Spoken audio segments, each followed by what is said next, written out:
मैंने कहा आपको यहाँ पर जो छोटी सी डिफरेंस है वो बताई मैंने आपको यहाँ पर कि भैया देखो सीनियर टैक्स असिस्टेंट के बाद इनकम टैक्स इंस्पेक्टर बनते हो और इनकम टैक्स इंस्पेक्टर के बाद जो है आप इनकम टैक्स ऑफिसर बन सकते हो। ठीक है, जैसे कि मैंने कहा आपको कि इनकम टैक्स डिपार्टमेंट में आप दो माध्यमों से लगते हो, एक हो जाता है आपका एसएससी सीजीएल के माध्यम से और दूसरा होता है यूपीएससी के माध्यम से।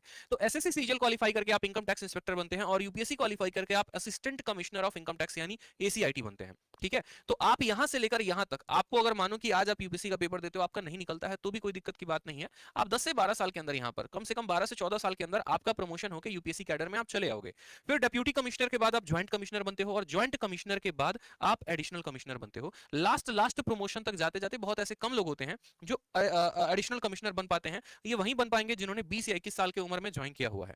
ठीक है, बाकी यहाँ पर जनरली पोस्ट जो है ज्यादा तक ज्वाइंट कमिश्नर तक जाते हैं अगर उनकी प्रमोशन बहुत तेज होते हैं, डिपार्टमेंटल एग्जाम दे रहे होते हैं। तो इस तरीके से तो ये थे आपके प्रमोशन, ये था पूरा का पूरा कंप्लीट प्रोसीजर इनकम टैक्स बनने का। मुझे लगता है कि मैंने आपको कंप्लीट जानकारी दी है कि इनकम टैक्स इंस्पेक्टर बन